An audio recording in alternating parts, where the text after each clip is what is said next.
Most people think hearing loss means turning the TV louder. But what if your ears are quietly changing your brain decades before anyone notices? Today, we're exploring why hearing may be one of the biggest missing pieces in longevity. Welcome to the show, Dr. Nicholas Reed. Hi, thanks for having me. Oh, it's going to be a pleasure here. Listen, you know what? Listen, how if I didn't mean that? Listen, right? We all say I hear you, but is hearing really something the ears do, or is hearing actually something that the brain does? Maybe the right way to frame that is what's hearing and what's listening, right? So you could, at a very simplistic level, think of hearing as engineering, encoding, and decoding sound. The ear, quite literally, is just the peripheral world around you. Can you access it? Can we encode it? Can we send a signal to the brain?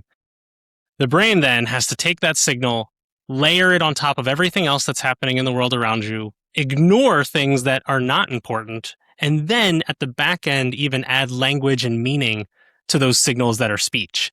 So it is, listening is a cognitive process. It is decoding all of that signal. Hearing is a relatively simplistic encoding front end, process. So two sides, definitely takes a load on the brain, definitely takes both to really make sense of the world, but do have slightly different meanings. Great. It's funny you provide a different perspective on what hearing and listening is, because sometimes if I'm talking to somebody, they're totally distracted. I'll ask them, did you hear me? Or are you listening? And they'll often say, I hear you. I can repeat everything you said, but that's not really listening in its purest sense, Yeah, absolutely. So let me ask you, there's the mechanical part of hearing, which is the cochlea, and then how does that, versus the auditory cortex, how do those interact, and where's the problem from there? Yeah. So what we think of as hearing loss, right? And what we really measure when we think of hearing loss and hearing, the sound comes into the ear. This external part is actually called the pinna. It looks like a trumpet. It is built to already start augmenting sound, just like a trumpet. It has a resonant frequency. It adds sound where speech is too, which is really cool. So it's already augmenting certain aspects of sound for you. Then the sound travels through what's called the middle ear space. For science nerds out there, if they want to look it up, you can see the three smallest bones in your body, the ossicles, they fit on the size of a dime. Sound goes through there. If you're really a nerd like I am, this also is where you get vibromechanical translation, meaning you took energy in the world around you that was acoustic, turned it into a mechanical signal.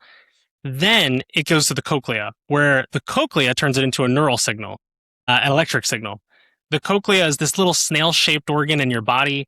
The signal goes in. There's little what we call hair cells. That doesn't mean that they're hair. They just look like hair. The signal goes up and sort of finds its spot along the hair cells, which are literally organized like a piano from high frequency to low frequency. It's almost like each cell has like a key that it would relate to the frequency. It finds that spot and sends it in. And you have to imagine your ear is doing this constantly, all the time. And so then it routes it to your eighth nerve, your acoustic nerve, which sends it to for temporal processing in the brain, so your auditory cortex. But along the way in the auditory cortex, hearing is unique. It's not as singular of a pathway like vision. Vision is relatively mechanical and shoots from the occipital lobe in the back between your eyes. Hearing actually shoots interaxially and goes past your hippocampal region. It stimulates the amygdala area. It hits the prefrontal cortex and then eventually hits the frontal cortex, because it's not just, hey, what are we seeing and make sense of this? It's this idea of language, right? And, we start putting meaning behind everything and informational processing. The process is amazing to me because each little spot along the way does something. Years ago, I had this case at Walter Reed clinically where a guy had a cerebral spinal fluid leak. And all of a sudden, he's sitting in a mess hall in Germany at a military camp, and he suddenly can't understand a word anyone's saying, but he knows they're all talking. He comes back to us. His hearing with pure tones, perfect. You play speech, couldn't understand, couldn't repeat a word. It turned out that the cerebrospinal fluid leak was pushing up against the medial geniculate body, which is a little spot on the auditory brainstem. And that specific one spot is responsible for taking all of the signals and layering them together to give you a full signal for your brain to make sense of it. So this poor guy, I mean, he thought he was having like a full mental breakdown, like couldn't understand a word anyone was saying anymore. And I mean, the surgeons literally at Walter Reed quickly, drained it and everything was fine the next day. It's incredible though that signal, unlike vision, which is relatively like a highway, it's like Route 66 more instead of an interstate. You are stopping at a little town along the way for processing.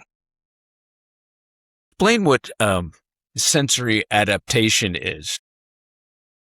Interesting. Let me get like a clarity of like what sense are you thinking for sensory adaptation? Well, for hearing primarily.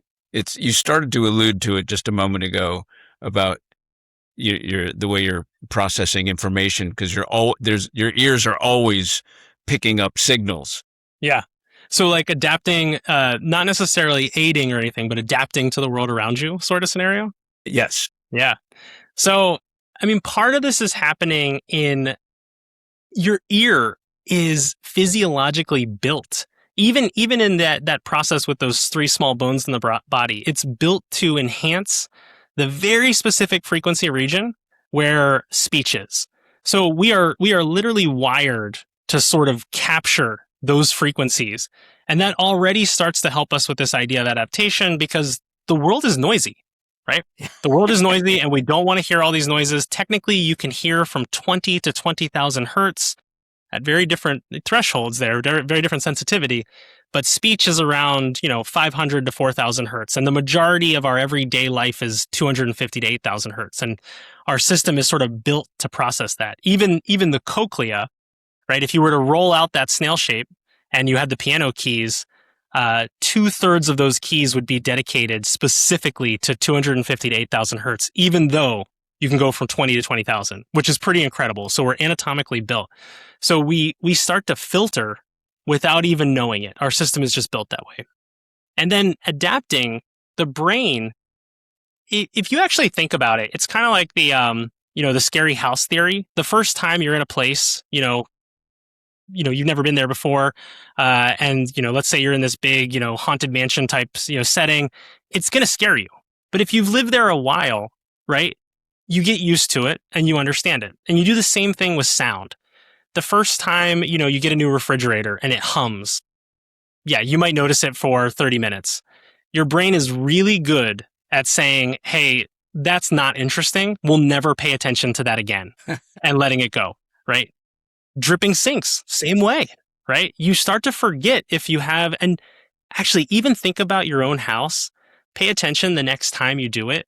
Walk around and you've forgotten how many floorboards creak, because it's something that happens every single day to you. And for all sensory input, our brains are built for, this is fresh, this is interesting. If it's mundane and something they've seen before, your brain is literally built to say, don't pay attention to that. That's silly. What's actually happening then with the complete reverse? So somebody's born and grows up in New York City with all the racket that goes on there. And then they move out to they vacation in the wilderness somewhere where there is not a sound, and they're actually uncomfortable. What's actually happening there? Yeah, I can relate to that. I grew up in the city and then moved out to the suburb, like deep suburbs, when I was in like high school age. And it's different. And the types of sounds even that you hear sort of you pick up fast. But humans are incredibly adaptive. And that same feature of, hey, this is something we're used to, your brain pretty rapidly says, okay, this is the new norm and this is what we're going to get used to. But to your point, absolutely, people go in both directions. There are people who live in like rural areas, they come to the city, they cannot get comfortable, right? Just cannot do it. And there are people like me who grew up in the city and we're used to hearing ambulances all night long. I live just outside of New York City right now, across the street from a train.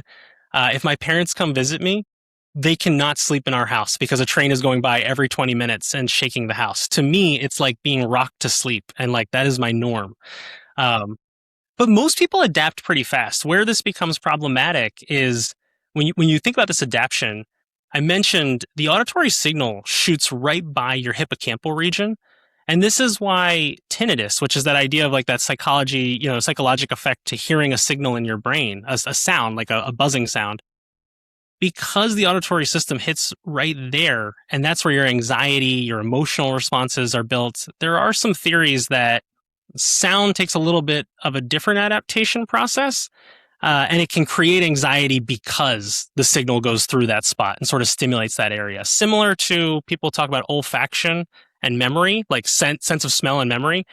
It's the olfaction is directly innervated into your frontal cortex where those memories would be stored, right? The prefrontal and frontal cortex. So there is this idea of like where the signal pathways go can start to play into your emotional responses to things. And a lot of people get very emotional to sound, right? If you hear a voice you haven't heard for a long time, right? Like I know my kids are aging out of their squeaky toddler voices, and like, every now and then I'll play my 7-year-old's like videos with me when he was 2, and instant tears almost, right? It's emotional to hear something that you haven't heard in a while, and it's sound can really bring you back. With that said, somebody who's had a normal hearing test, let's say, and yet there are times where you can't understand somebody who's, different pitches and tones and someone that's talking, but you just had a hearing test and that was normal. Where does that conversation go? Yeah. I mean, there's two things that could happen there, right?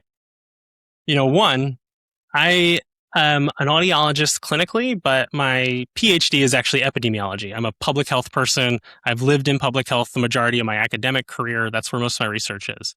And so on the clinical side, and you say normal, then you might be thinking this is like auditory processing disorder, right? And you're looking at, hey, because there's an encoding and decoding part, something is broken in the pathway on the decoding part, right?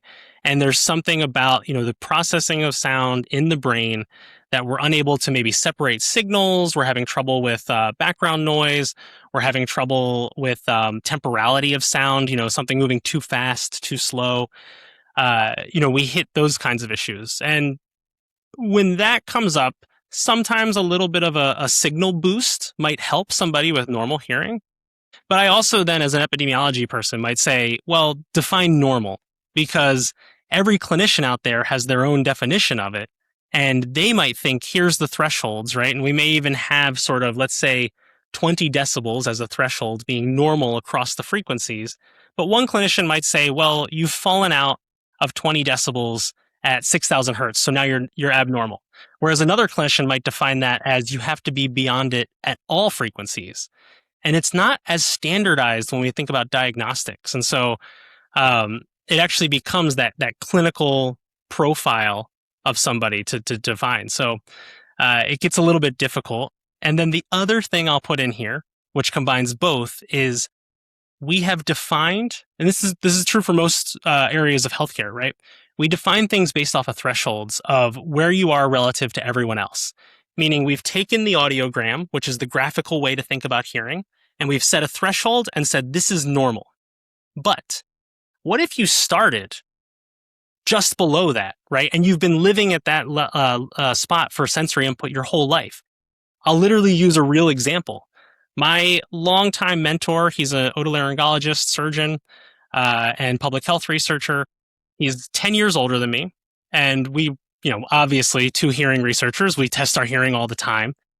And Frank's hearing, if then 20 is sort of the cut point for normal, or 25, depending on which one you want to use, he's down at like a 10, right? And for his thresholds. And, this guy should be way beyond that, in my opinion. That's like kids. I've been sitting for 15 years in the 20s already and, borderline mild hearing loss. That probably means, though, that I've been there since I was a kid. It's just where my starting point was. My brain is used to that signal. So if I move 5, let's say, decibels worse on this idea of the number scale for hearing, I'm in deep into mild hearing loss territory, but I've been living there forever and I don't notice anything, right? And it's not big. If Frank moves into mild hearing loss, he's shifted 15 decibels. It's a huge change for his brain and what it's used to. And we don't think about this enough diagnostically. We always sort of categorize where people are relative to everyone else, but your own life experience and our brains are incredibly adaptive, right? If they're used to a certain signal, that's their starting point. So, three ways to answer that question. I want to jump in and parlay off of Spencer's questions. You get some people for on more on the sarcastic humor side. You get the wife that sends the husband in, says he can't hear me. Yeah. And he says, I hear her fine. I just don't understand her. So then he gets the hearing aid, goes to Costco or whatever, gets hearing aids. And now he goes, I still can't understand her. She's just louder now. What is that? Is that's not hearing necessary? That's just interpretation of the brain? And what does that guy do? Because now he's frustrated because he goes, I hear sounds just fine. I just can't pick out the words you're saying. And now they're just louder with these devices in my ear. Yeah. So again, two ways to think of it. When we lose our hearing, for the most part, like we have to separate sort of two types now. There's like these congenital, genetic, progressive hearing losses, right? They have very different patterns. They start early in life. They may sort of be equal across all frequencies. But for age-related hearing loss, which is the vast majority of hearing loss in the world at any given time, and it's what most of us will experience, my own research studies basically say, but if you live to 90, and hopefully we're all lucky enough to, pretty much everyone, 99% of us will have hearing loss by 90. Once we hit 70, 2/3 of adults have hearing loss in the United States. And it's pretty similar globally, but there are some differences. But to your question, we lose our hearing sort of high frequencies first to low frequencies. It's actually sort of like stripping off the keys of the piano one by one. But the world around us didn't change. So it ends up being a clarity, not a volume issue, because you can imagine, I'm going to do my best with this. If you were being discharged from the hospital and you had this high frequency hearing loss and it kind of cuts speech in half, right? Because you kind of hear some parts of speech like vowels, low frequency sounds, but you don't hear consonants like the F sound, the S sound, the TH sound. And I said, you should go to your home before you go to the let's say you should go to the pharmacy before you go to your home, right? Telling them to pick up their medication on the way home. With a high frequency loss, it might sound more like you would go to Arma E before you go to your U, right? It's a clarity issue, right? But the volume didn't change, right? Yes, you both can clap because that was very impressive that I put that out. That was very impressive, actually. I didn't want to clap because I go, did I hear that right? But, No, it's just, but the idea is hearing loss is clarity, not volume for the majority of people. But when you say what you said, which is a typical complaint with hearing aids, right? So this is also why people say everyone's mumbling. It's because it's clarity, right? It's not, they're missing those key parts of speech. A lot of us can mentally in the early stages of hearing loss still put it together, right? If we're talking about medication and we're talking about pharmacies, the context matters and you fill in the blanks. But if you get hearing aids, and the hearing aids, are fundamentally still based on the idea of audibility, adding sound, you may just take this same clarity problem and make it worse. It's why a good audiologist and a good hearing aid is working to add sound where you need it while not doing anything in the areas where you're still getting sound, right? Because otherwise you run into all sorts of issues with, you just made the sound, you made the same issue louder, to your point, or you could even make it worse by adding too much sound where you're already good. And there's this weird phenomenon where low frequency sound always masks out high frequency sound. It's just wider in the world around us. So even if they're the same level, the low frequency energy will mask it. So we don't want that either. So hearing aids try to do this idea of adding sound where you need it, a good audiologist, while not making it too loud, because, your soft threshold changed, but your loudness threshold didn't. So you could go from nothing to, hey, whoa, that's way too loud, very rapidly. So we also try to compress the signals and make sense of them in what you have left in your range. And then hearing aids are really focusing now on how do you enhance speech to hit exactly what your problem is that you talked about, like removing that whisper or that mumbling issue, that clarity issue. So they do a few things. They will focus on what's in front of you and enhance that, assuming that's speech, while turning off the mics behind you. They also have digital noise reduction algorithms because most noise is pretty steady and they're kind of mimicking what the brain does that we talked about. And they're saying, look, that noise, there's no way that that's interesting. It's just the same thing over and over again. We're going to take that off, right? And then they have a few other sort of schemes to say that's speech. We're going to enhance the speech. We're not going to enhance, the noise. Now with AI, they're even starting to, we've always kind of had machine learning in hearing aids, but AI now is looking at the world around you and it's literally saying like, hey, Dr. Terry, Dr. Spencer, you're the most interesting people to nick right now. We're going to enhance your voices over even other voices, right? And so AI is really changing up some of the paradigm here. The issue though is don't ever forget, you can't really replace your brain and your desires. And even the best AI can only work on the inputs. So it can also go astray by saying, that person at the table next to you at the restaurant who is the loudest person in the room, they must be really interesting. And we're going to focus on them instead of, your very quiet spouse, for example, across from you, who's a soft talk. So there are lots of limitations, but we're getting better and better and better fast. I want to parlay one more thing before Spence jumps in. We both deal with athletes, and I think so many people think about this. You mentioned it earlier about the aged person as we get older and older and older, and it seems like hearing is always talking about the older person. But very few people talk about concussions and head injuries with athletes. And I think that's a lost cause that, I'm too young to wear hearing aids and you're 25, but you're an X Games athlete who's had 15 concussions. Can you talk about how brain hits parlay to exactly all the stuff you're talking about and why maybe these hearing aids may help them recover some of their brain function? Shout out to Eric Gallen from the National Center for Rehabilitative Auditory Research in the Veterans Administration System. He has amazing research on this area. And I trained there as a student, actually. So he was studying it.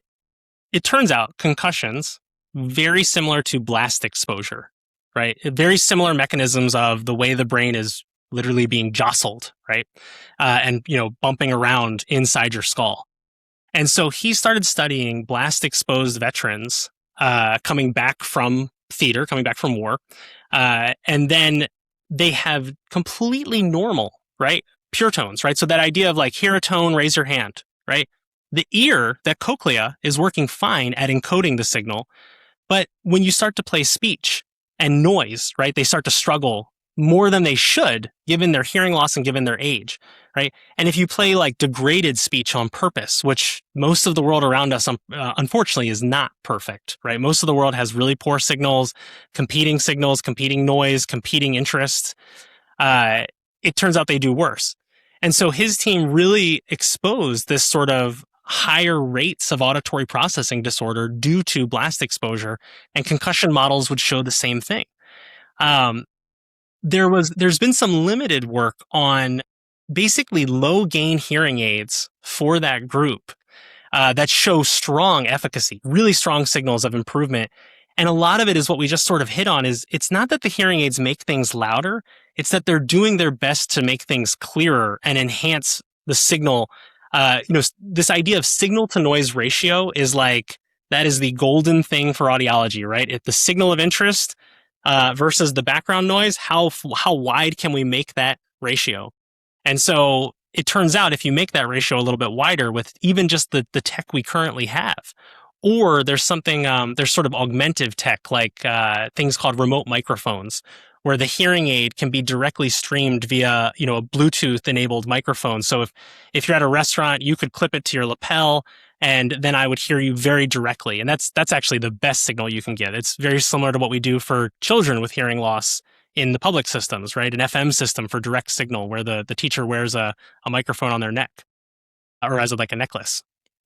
So you get this ability to enhance for them, and you do sort of improve their everyday life. There's also ideas of brain games and, those cognitive teasers and, quite literally like purposefully putting yourself through difficult situations to train your brain, which also shows some efficacy, especially when done with technology. How does bone conduction hearing work? It almost didn't make sense when I saw people with the headsets around their, I guess, their mastoids or something, and then but nothing in their ear. What is going on there? So it's on the mastoid. It comes from a diagnostic reason, right? The original purpose for it was, remember I described those sort of three areas of the ear. You have the outside, the middle ear space, and then the cochlea. So sound has to travel across all of them. If you put a headphone on, it has to go through all three. But you could bypass it by stimulating the skull. Literally, we'll put it on the mastoid, like you said, or there's some people who put it on the forehead, and we will calibrate it to stimulate the cochlea directly. So we'll bypass the middle ear space. So this would be, we could say, hey, your ear is filled with fluid. We can still, though, tell your cochlea is normal, right? It's just a conductive loss. We just got to drain that fluid. So I don't know why this was funded, but there are researchers who have spent time literally being able to calibrate that vibration, that oscillation signal, even from your knee. Anywhere on your body, as long as it's a bone, we can vibrate directly to a separate spot, right? Because it's all sending signals via, an elastic medium, which your bone, all medians are pretty much elastic in some way. So, it's kind of fascinating.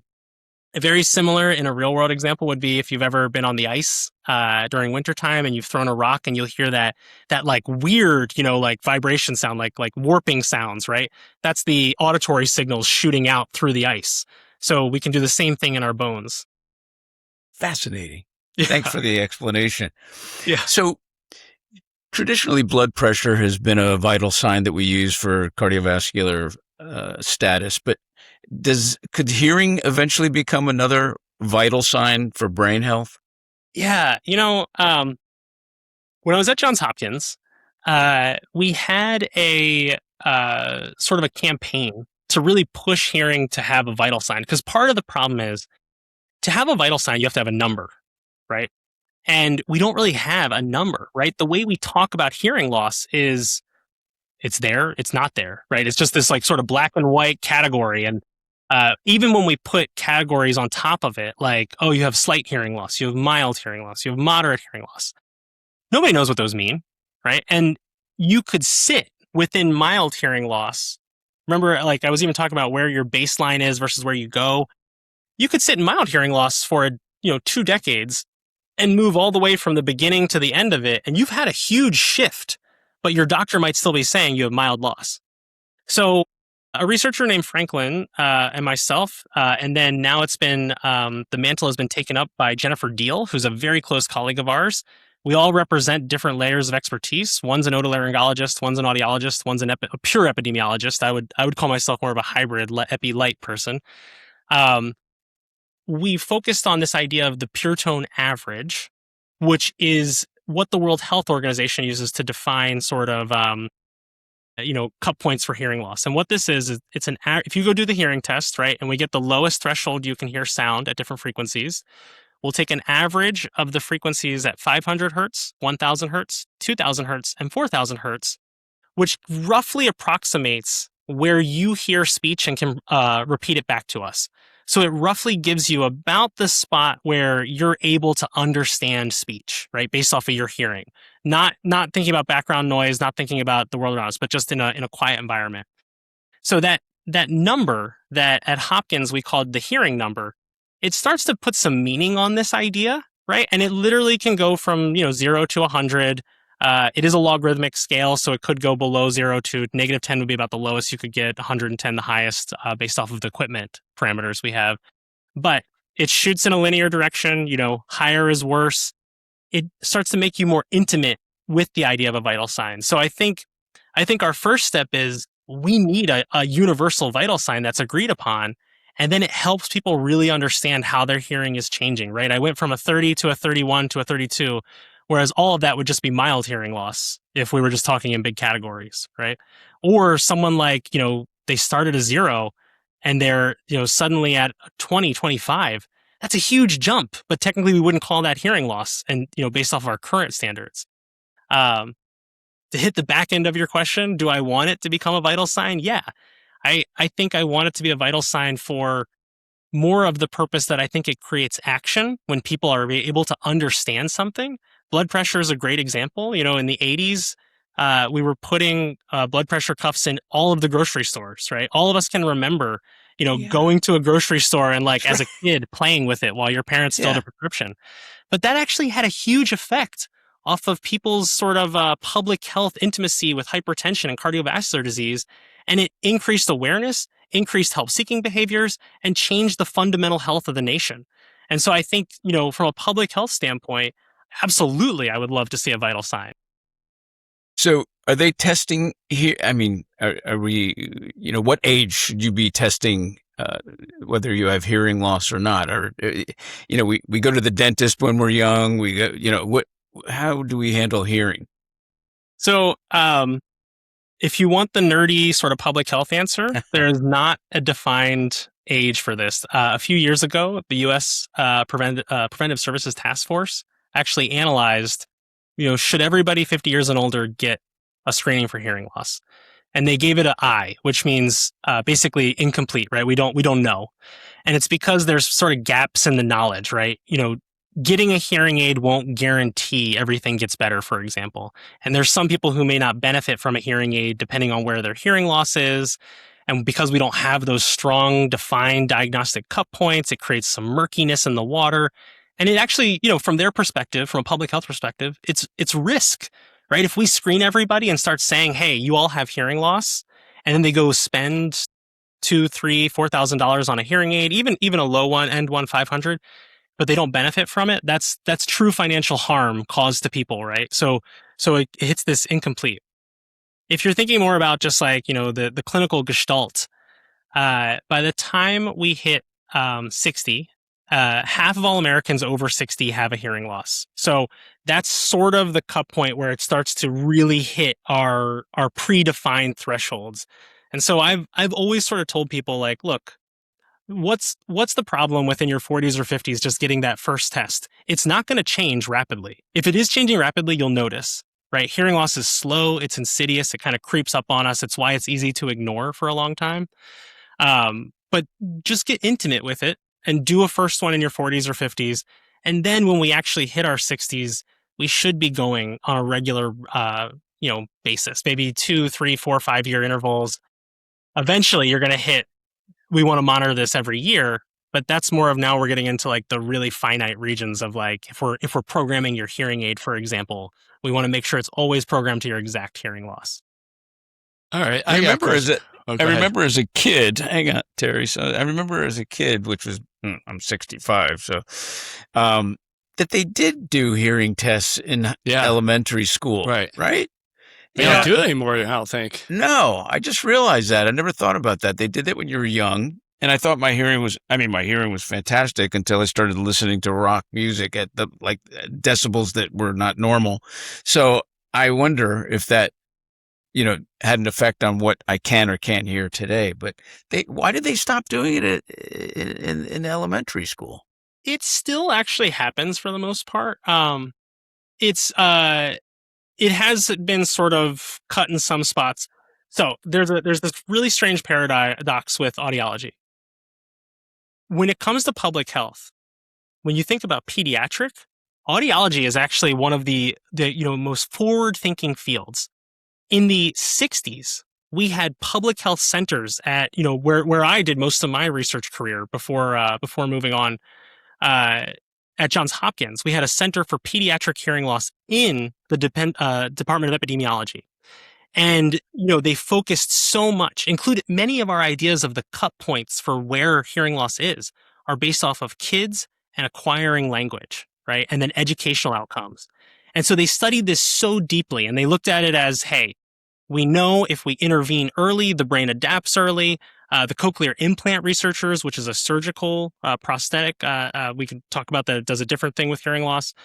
All these guys were focusing on it, and they basically, in 1990, started a full campaign that tied federal highway dollar funding for states to newborn hearing screening programs. And because we had really defined, what happens with hearing loss in kids, what happens if you address it, and then how to address it, we saw full adoption, all 50 states by the end of the 90s. Now 95% of kids are screened at birth for hearing loss. We're really good at identifying. We have by 1 month identify, 3 months diagnosis, and 6 months intervention sort of program across the nation. And we still sort of screen in elementary schools because we're aware of this effect on kids' education, right? But for older adults, this is the paradox, opposite end of the spectrum. We look at, two people could have the same hearing loss. John Smith, who's 12, and John Smith, who's 82. John Smith, who's 12, we would say, here's what we're going to do. Here's the plan. We're going to put you on an IEP. We're going to make sure you have the right access. We are focused and laser focused on helping you with the outcomes we know. With older adults, same hearing loss, same world around you. We look at them and we say, hey, if you want to get a hearing aid, that might be a good option. But, everyone your age has hearing loss, so it's up to you. And this is because we're only scratching the surface of, what happens if you have hearing loss? What happens if you address it? And then how to address it in the older population. And so leaders in public health are just now transferring sort of their vision, right? This weird sort of allied health field that sort of sets the bar for how to really create a national screening program. You can't the newborn hearing screening program is actually this just amazing sort of example of public health in action. The whole world has adopted it. But for older adults, we don't have the fundamental questions asked. And so it becomes so sort of nebulous. And this is why when you say like, hey, when should I get my hearing tested? We don't know. We don't know at all. Just yesterday I had an ex-Games athlete, so I do a lot of extreme sports. He's in his 20s, has had over 20 concussions. I had a D1 football player, a lineman. He's had over 12, all in their late 20s and 30s. And I asked each one of them, have you ever had a hearing test? Because I knew you were coming on. And have you ever thought of wearing hearing aids? Both of them, before I even finished my sentence, hearing aids are for old people. Is hearing aids or hearing or this type of thought process, is it the missing link to longevity, which is a hot term right now? Yeah, I mean, I would say yes and no in some ways. So one, there is a deep stigma around hearing loss and hearing aids, right? And I mean, literally, we don't do ourselves any favors, right? You look at like Google search like a New York Times article on hearing loss, and you'll find some beige, bulky hearing aid, right? It's like something from the 80s, like it looks awful. That's one of the hearing aid companies actually recently started a campaign just to provide free high-res images of modern hearing aids to the media just to stop doing that. But, we also we mock it, right? If you think about television programs and someone has hearing loss, very rarely, up until recently, there's been some really fantastic examples now where I think disability inclusivity has changed as a society. And you see movies with kids with hearing loss, for example, where hearing loss is not their focus. They're just a character in the movie, right? But you see older adults in sitcoms from the 70s and 80s, and I can't hear, and they make a joke out of it constantly. And, it does sort of create more stigma. And so that's been perpetuated. And I think it is problematic. And I think part of this also is, we have now a line of research focusing on hearing loss and healthy aging outcomes, to your point of longevity, right? Social isolation, cognitive decline, dementia, right? But we still are sort of nebulous on whether treating hearing aids prevent any of those. And that's probably, though, a bigger question of, the most recent research, the Pointer trial in the United States and the Fingers trial in Europe and around the world. They really tell us the only non-pharmacologic things that prevent hearing loss are more comprehensive lifestyle, solutions, which are, diet, exercise, socialization, brain games, right, and guided by a coach.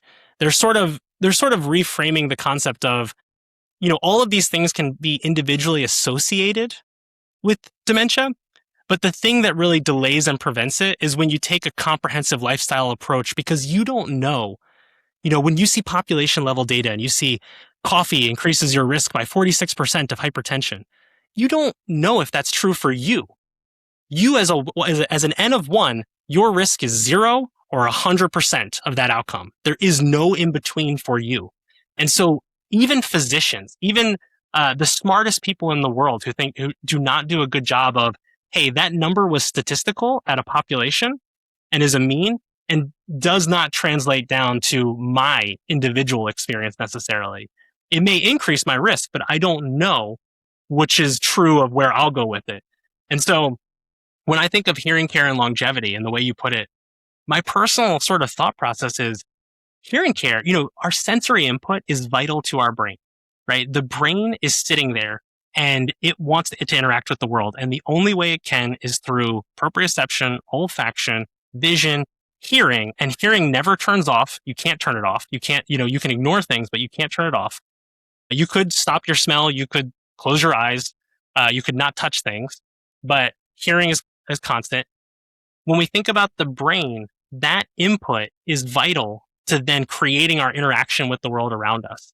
And so sometimes we talk about dementia as hits on the brain, right? And we'll use dementia as the big one.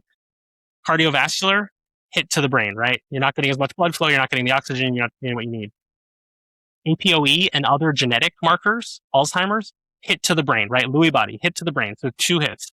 Sensory loss broadly could be defined as a third hit because it's independent of the 2 of them and is vital to your brain stimulation, right? And so where I think it fits into longevity, though, is not necessarily treating each of those individually and saying, hey, that's the key. But hearing care, for example, is a bridge to wellness comprehensiveness, right? You treat your hearing, you can interact with the world a little bit more better around you, right? And we're talking about age-related hearing loss, not congenital losses with sign language and ASL or anything like that. We're talking about age-related loss.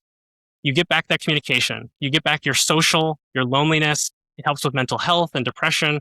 It helps with falls. It starts to help with your interactions with your doctors because you have patient-provider communication that's vital to exchanging information. And so you become a better consumer of your healthcare. You're more involved in your preventative care. And eventually down the road, right, that gets to the brain, right? All of these things are good for the brain. We're not sure exactly where for any given individual the best spot is, but I can confidently say that hearing care is a bridge to all of those. And so I think of it like that, right? If that makes sense.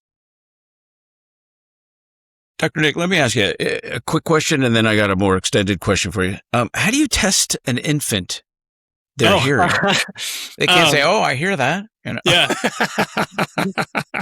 No, they're very good. There's like hilarious pictures in auditory textbooks of the startle response was one way to do it before. We don't do that anymore. We don't do this anymore. But I'm thinking back to there's literal pictures of these beacons of the field with a cigarette in their mouth in the 1940s and 50s, testing kids with startle. Now we're much more sophisticated. We use 2 methods. One is called otoacoustic emissions. It's quite literally measuring basically the echo in your ear of the action potential, which is literally it's the cochlea sending that signal to the brain creates a noise, and we can measure that noise basically. So a healthy ear is responding to sound, and essentially we're measuring this idea of it's working, right? It's like it would be kind of those mechanics who can hear a motor and they know what's wrong with it instantly. It's very similar to this idea. So that's the first pass. However, a lot of kids, when you're born, you have a lot of gunk in your ear. We're talking about, we do this test within 24 hours of birth, right? 48 hours, right? Before they leave the hospital. And if you know anything about hospital discharge in children, they are trying to get you out of there as soon as you're ready, right? So we do it fast while they're at the hospital. If they fail that, we do something called the auditory brainstem response. We can play signals, and then we measure the electrophysiologic response of getting just past the cochlea to your brainstem. So we can do that when you're asleep. We can do that when you're awake. Again, hearing never turns off. We can just sort of test that. So they're pure objective measures. We can do them on children. The hardest thing is keeping the child just still long enough to do the test and not interfere. Woo! Thanks for that answer. That was very, very interesting. You mentioned gunk in the ear. There was several years ago, we would do physical exams on hundreds of Optimist clubs, students and kids that were getting ready to play football or baseball, and they had to pass a physical exam. So one of our guys, we would get together a team of doctors, and one of our guys would be have an otoscope and would check ears. There have been countless times that we have seen. No, this is not a joke. We've seen insects dead and waxed in the ear. And this one time we brought the parent over to mention it. Listen, there's a problem here. They were just about to list the kid as having a disability, a learning disability. And it was just because his ear was clogged. The other ear was clogged, but this one had a bug in it. We found twigs and That's other because little. you live in Florida where there's bugs everywhere. Yeah, we don't have that stuff out here. Maybe you got ashes from all the fires. Hello. That's true. That's Utah now, but yeah, that's true. Yeah. And Canada now. But anyway, so the more involved question I had for you that I thought would really be cool to find out is that, you've published a lot of, research connecting hearing with things like most people never would associate with their ears. Can you tell us a little bit more about some of that cool stuff that most people would never suspect? Yeah. The team, I'll call it the Johns Hopkins team. We eventually became called the Cochlear Center for Hearing and Public Health. Even before I got there, the sort of director and founder of the group, Franklin, started down this pathway of let's look at hearing loss and cognition, right? Cognitive decline, right? Among older adults. And in a way, it's not new, right? The weird thing is there's this article in like 1989 in JAMA, top of the line medical journal saying that adults with dementia have worse hearing when we do matched, case control analysis to people without dementia. And then it sort of goes silent. The mainstream, medical journal media, health journal media does not really publish or anything, right? The academic journals, we don't see much. I will say audiology has sort of always had a niche journal area that's thinking about the intersection of cognition and hearing loss. And so it wasn't completely unaware to them, but they weren't thinking about it the same way. And so then in around 2010, 2011, Frank comes out with some papers. This is a few years before I joined his team, and it shows that adults with hearing loss have a higher risk of incident dementia, right? So, he publishes this paper that really opens some eyes, actually, because it throws some really big numbers actually out there, like severe hearing loss is associated with 5 times the risk of dementia over a 16-year period for older adults. And then we start to refine these, though. And what we see is, it's closer to moderate hearing loss. So getting into, probably you need hearing aids range, right? Moderate hearing loss. Mild hearing loss is you probably could you probably could overcome your hearing loss in a quiet setting with mild loss. But if there's other, deep noise or something, it becomes really hard. Moderate, though, is even in a quiet setting, you're struggling. You see about a 60% increased risk of dementia for that group. And so, that's a lot smaller than 500% higher risk that we saw in the early studies. But what we see is a series of these studies that sort of repeat the same style, and that 60% starts to be something that's found across lots of different cohort studies. We also find higher and faster rates of cognitive decline on repeated tests. And a key thing there is early on, people were saying, well, correlation is not causation, and people with hearing loss, they can't do cognitive tests because it requires speaking. So we have papers showing that you can give everyone all the instructions orally and written, and then do a task. There's a task called digit symbol substitution where you quite literally have a decoding task, right? You have little symbols that are assigned to numbers, and you have to just quickly decode as fast as you can. It's a cognitive processing test. No oral exchange of information. Versus something like a test where we do ask you questions and it requires oral exchange.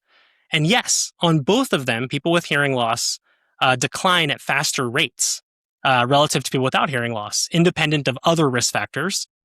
However, the rate, as you can imagine, is faster on the oral test. So there is an effect of the test, but we still see it even when we remove that effect. And so the literature has sort of culminated around, there seems to be a pretty consistent effect at the population level for hearing loss being associated with cognitive decline. And then we've done papers that look more deeply at physical activity, right? You start to walk slower as you have hearing loss, right? And that may be your balance. Your balance organ is connected to your auditory organ.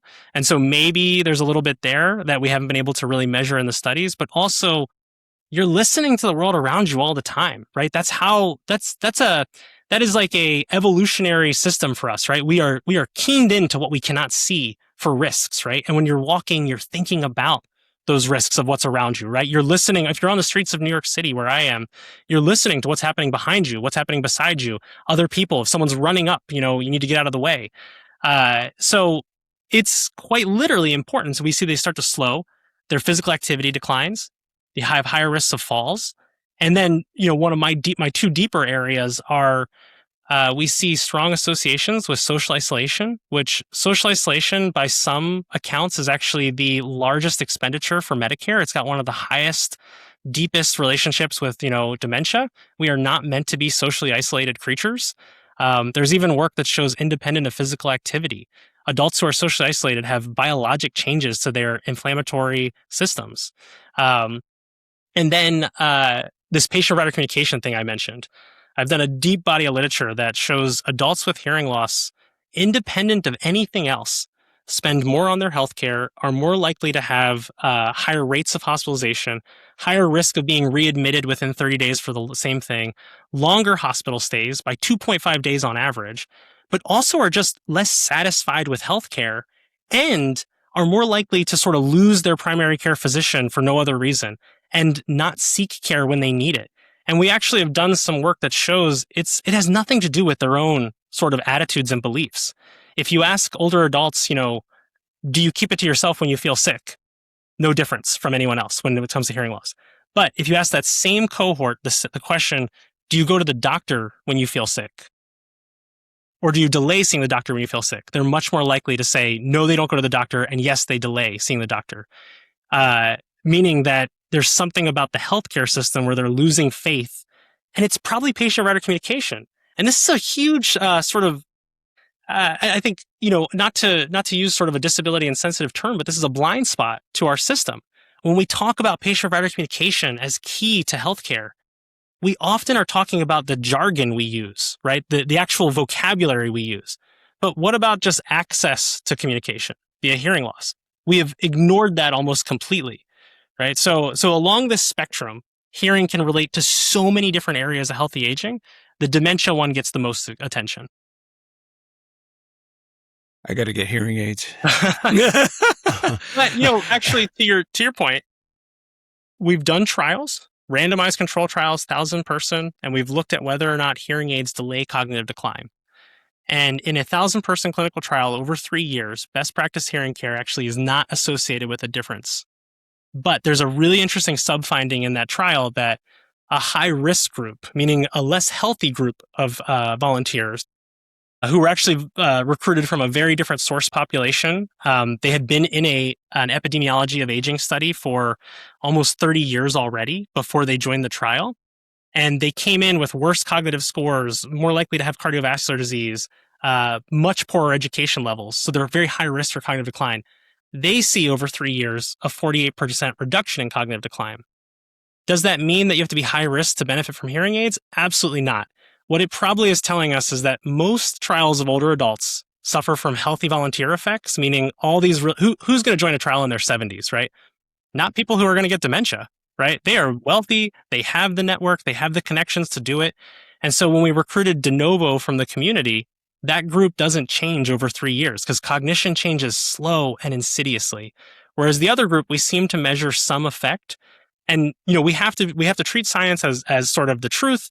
The overall study is null, right? So but there is this interesting signal that yes, hearing care could help. But again, it goes back to that it's a bridge of other things. It was actually the social isolation measures that we had in the same study that seemed to be the mechanism that's what's affecting their cognitive decline, because we saw huge effects on hearing care and social isolation, right? Your social network was less likely to decline. You were more embedded in your community. You were doing more activities and more diverse people you were talking to. Hey, Doc, instead of, for our listeners, instead of being this, which we're a society of reactive instead of proactive, how do we train our brain to listen better? So I'm like a cowboy audiologist in the sense that there are a lot of apps out there that do all these cool things, like put you into different scenarios. I still tell people the same thing. Go home, put on your TV on the news and put on the radio behind you on a different news station. Play the TV a little bit louder, the radio a little bit softer, and start with that scenario and try to focus on the TV. Then I want you to turn the TV down below the radio a little bit or closer to that signal. You have a visual enhancement though with the TV, right? And so you should be able to get some of it. Focus on this, train your brain through that scenario. Then I want you to turn around and start trying to focus on what the radio is saying, right? Because now you took away the visual and play with the sound. You can do it yourself. It's just putting yourself through the same rehabilitative thing we do in, your world with chiropractics and physical therapy, but it's doing it for your brain, right? For brain and auditory processing. And the truth is, you're never going to just like with cognitive games, you're not going to change your cognitive trajectory, right? But you certainly are going to train yourself to dealing with those tough situations, right? And this will not change your auditory trajectory, but it'll certainly help you overcome some of the effects of hearing loss. And if you get hearing aids, to me, this is key to doing those activities with hearing aids, because you have to now retrain your brain to use hearing aids because they are not corrective like glasses. They are aids in the true sense that you may still be off somewhere, right? We didn't actually correct anything. It's still a deficit in the system. That's a cool. That was a cool exercise. Plan there. Easy stuff. Yeah. So I actually would like, as a kid, I would like to turn down the TV, or I would watch the Spanish-speaking stations, turn that off, or try to figure out what they're saying without really listening to them, because you don't know. So you really tap into their physiology. That's cool. Go ahead, Terry. So for all the physicians and all the people listening to our show around the world, what's the one thing? Because I think I just been reminiscing the whole time we've been talking. And when Spencer talked about, the childhood hearing test, I remember the big van pulling up in front of the car and us all walking into the van and getting our hearing tested. And I don't see that anymore. I mean, not to get on a weird subject, but I think we care more about what gender we are than if we can hear, So, what are some things you want these physicians, because unfortunately some physicians get stuck in the past. So they haven't changed the way they've been treating since the 70s or 80s. What's some things we want to teach our physicians, our therapists, all that, to really think about hearing, and so we can move it from a truck that pulls up to a marker of vitality, of longevity? What's some things you want physicians to know?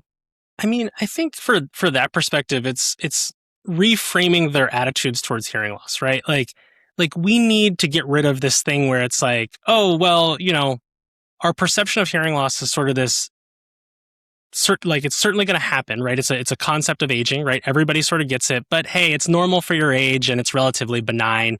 Get hearing aids if you want, right? I think instead, it's more important we have to find a happy middle ground here, because there's some people that are quite literally out there and saying, you need to get hearing aids or you will get dementia. And I would say to that, malarkey. There is almost no chance that hearing loss is the single thing for any person with dementia, right? At the population level, sure, right? We see an association, but that's population statistics. And that's just scare tactics, and that's ethically wrong. But I think if we help physicians get to this point, though, of realizing hearing loss is something that bridges us to so many healthy aging sort of areas. And it's not any one thing, right? It's not cognition. It's not social isolation. It's not falls. It's all of them. And the chance to make a small difference in all of those areas, that does put us more naturally in line with the best practices of comprehensive interventions, right, for aging.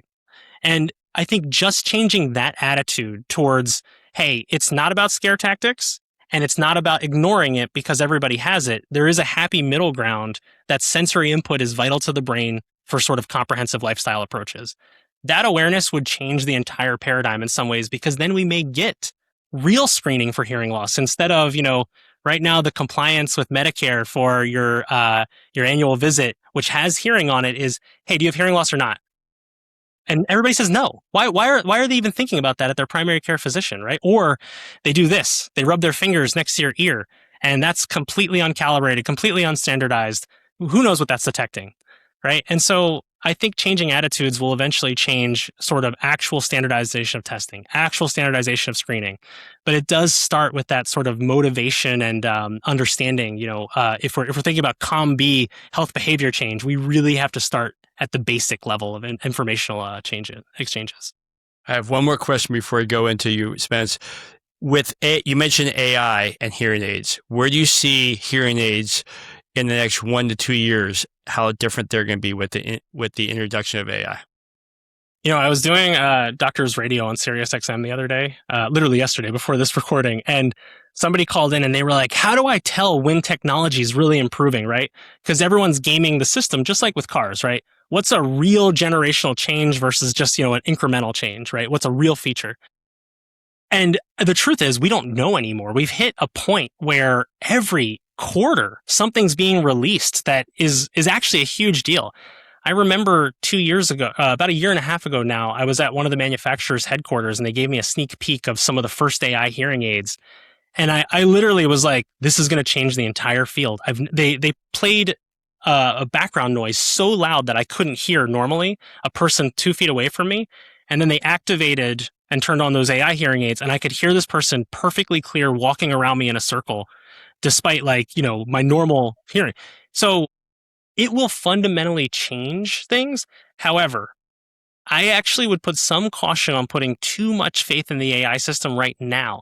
Because like I said, it can't replace your brain and it's making decisions. And so just like if you use AI to do a research paper, somebody who knows what they're doing, in the academic space will spot the hallucination, right? And say, that's not real, right? The AI is still hallucinating in some sense in its ability to process things, right? So I think maybe a classic way to sort of show this is there's, I think, 5 manufacturers now that have released an AI hearing aid. There's sort of a startup out there that keeps putting out papers saying, look at ours, it's better than all the other ones. And then one of the researchers came along at a conference recently from one of the manufacturers and showed you could manipulate the test setting and make any of the 5 look like the best and any of the 5 look like the worst because it's all about what the AI was trained on, right? And how they've set it up ahead of time. So it's a really tough sort of tech space to navigate right now. But I do think, to your point, in 2 years, we're moving so rapidly. We are collecting data on the back end. We're constantly changing the algorithms. We may even see, for example, like a real thing I see on the horizon is low-grade infrared cameras built into the hearing aids, because could you imagine what we could do if we had visual input as well as auditory input? And then the AI can say, this is where the sound is coming from. This is the echo. And Apple quite literally has in their next prototype, the next version of the AirPods, a low-grade camera on there. And the only reason I can suspect that it's there, and this is pure speculation, right? And others would say this in the field too. I've seen a few articles on this, is that it will help add visual information to the auditory information. Now, there's also that it could, take the place of like Google Glasses, like it could add, context, read things for you. There's disability services. But Apple has a hearing aid, right? They have a FDA approved hearing aid. If you can turn it on in your AirPods, it's part of their ecosystem and their wellness and health plan. And I see those kinds of things being where we go. And that, again, that fundamentally shifts hearing care from it's all about audibility to all about clarity. Come a long way from the Sony Walkman, huh? Yeah. No longer, a little bump in the road shuts off your stereo. Right.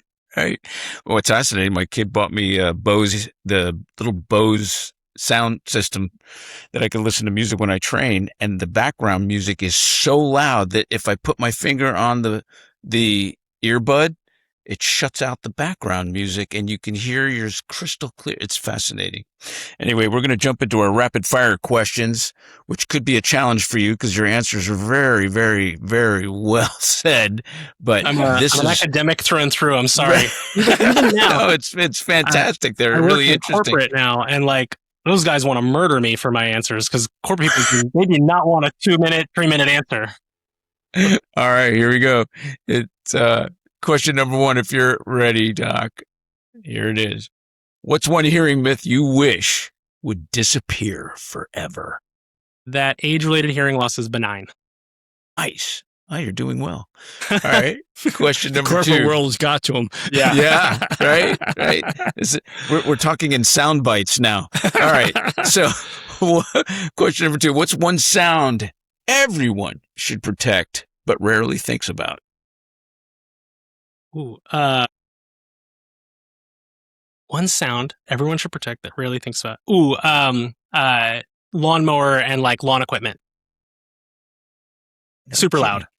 Especially those blowers. Question number 3. What is your favorite personal ear therapy? Ooh. My personal ear therapy? Ooh, And don't say Q-tip. No. Or ear No, swab. we don't put stuff in our ears, everyone listening. If it's smaller than your elbow, don't touch your ear with it. Personal favorite ear therapy for me? Probably, like I was describing before, that idea of challenging myself with background noise and focusing. I live in a loud area. I have little kids. It does sort of help me deal with my own issues with listening in background noise. Very, very good. After everything that you've learned, what's something you hear differently today, not with your ears, but with your whole life? I think now when you hear people come to the clinic and say, I get tired faster, right? That's the reflection of your brain is working overtime for those clarity issues. And I've totally rethought the way we think of it when we think about how hearing is related to cognition. That is very cool. Interesting. Didn't think about that. All right. Last question. Question number 5. So far, you're doing really well. 4 out of 5. Here we go. 30 years from now, one of your grandchildren listened to this podcast and asked a friend or colleague, what did Grandpa actually change? What would you hope they would say? Ooh. Oh, man. I hope our work eventually leads to a true public health sort of age-related screening program. And that was a beautiful ending. Thanks, Dr. Nicholas Reed, for being on the show. This is something we've been always fascinated about and curious, especially not just the aging population, but at any age. Thanks for being on the show. Thanks for having me, guys.